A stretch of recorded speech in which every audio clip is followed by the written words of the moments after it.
Hi, I'm Michelle Ferguson, and I'm the crochet pattern designer of Two Brothers Blankets. Today, I'm going to show you how to crochet the alternating back loop only and front loop only single crochet stitch.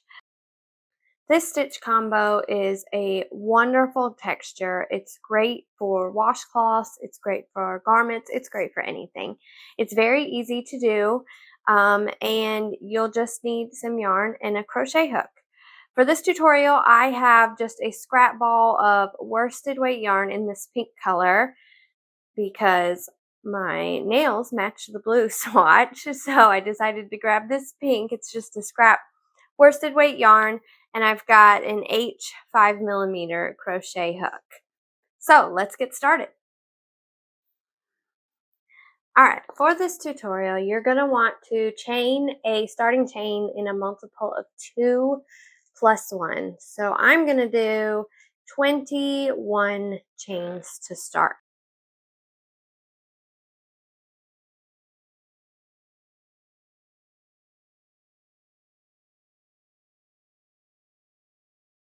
Alright, I have done my 21 chains. I like to work in the back bump of the chain.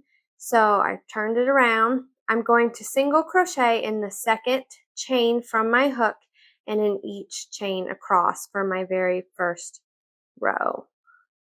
So one single crochet in every chain across for a total of 20 single crochet. Okay, I've completed the first row of single crochet stitches in the back bump of each chain stitch. So I have 20 single crochet stitches. Now we're going to start alternating in the back loop and front loop only for row 2 and on. So I'm going to chain 1 and turn my work, and I'm going to start my row by working in the back loop only of my stitch. So if you see here, you've got a loop here and a loop here at the top of your single crochet stitch. This is your back loop. It is the furthest from you. And this is your front loop. This is the closest to you. So you're going to work in that back loop only to start. So I'm just going to insert my hook into that back loop. I'm going to yarn over and pull up a loop. And then I'm going to yarn over and pull through both loops to complete my single crochet. So for this next stitch, I'm going to work in the front loop only. So I'm going to insert my hook into that front loop only. I'm going to grab my yarn, pull up a loop, yarn over, and pull through both. Now I'm going to go back to back loop only. So I'm going to insert my hook in the back loop only and complete my single crochet. And then the next one is front loop only. So I'm going to work into just that one loop, pull up my loop, and finish my single crochet. And I am going to alternate back loop only and then front loop only single crochet all the way across to till my last stitch. And I'm going to do that now, and then I'll show you what I do with the last stitch. Okay, I'm at my last stitch. My second from my last stitch is a back loop only single crochet. Typically, you would want to do your single crochet in the front loop only, but a little trick that I have that I do is the last stitch, I always do work the stitch in both loops. If I were to do a front loop only as it says to do, as the pattern does, alternates, it would create this big gap right here. So even if I turn, you still see it. You're going to have a big gap.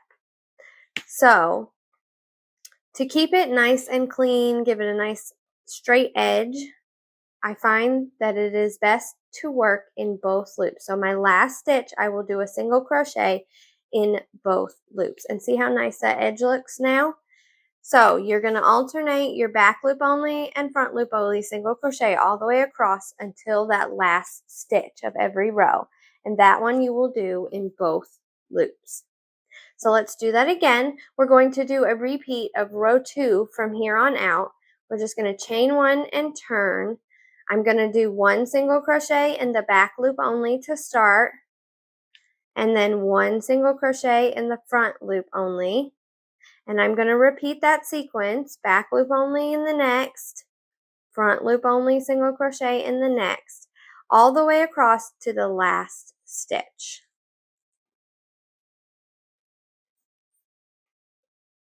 All right, I'm at my last stitch again, and I'm going to do my single crochet in both loops.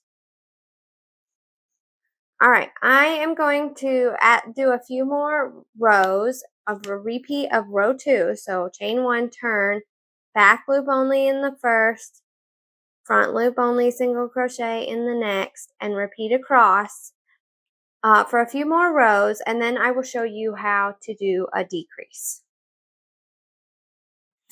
All right, I have completed 5 rows of the alternating back loop only and front loop only single crochet. You can see it has this nice texture. Now I'm going to show you how to decrease. So we're going to chain 1 and turn. I'm going to work a few of the stitches. So 1 I see in the back loop, 1 in the front, 1 in the back, 1 in the front, 1 in the back, and 1 in the front. All right, I'm going to decrease. Say you need to decrease for whatever reason, but you kind of want to keep the same texture and stitch look going. What I'm going to do is I'm going to insert my hook into the back loop only of this first stitch. I'm going to yarn over and pull up a loop, and then I am going to take my hook and insert it into the front loop only of the next stitch. I'm going to yarn over and pull up a loop. I have 3 loops on my hook now. I'm going to yarn over and I'm going to pull through all 3 loops, and that decreases so that you only have 1 stitch, but you still worked into the back loop and the front loop only. So let's do that again. I'm going to do a few back loop, 1 front loop, 1 back loop, 1 front loop, and let's decrease again. I'm going to insert my hook into the back loop only of the stitch, yarn over, pull up a loop. Now I'm going to go into the next stitch. I'm going to go into the front loop only of that stitch, yarn over and pull up a loop. So I have 3 loops on my hook, and then I'm going to proceed with a single crochet decrease by just yarning over and pulling through all 3. And so that keeps, you're going to have a little bit of a different texture because you are decreasing, but for the most part, you're going to get the same look. So you just will work into the back loop only and the front loop only to start, and then you're going to decrease. So insert hook, the back loop only, then insert into the front loop only, yarn over, pull up a loop, 3 loops on your hook, pull through all 3. And that will decrease it while maintaining that same look. And there you go. That's what it looks like. If you have any questions, let me know. I hope you enjoyed this tutorial. Please be sure to give me a thumbs up and subscribe to my channel. Thanks for watching.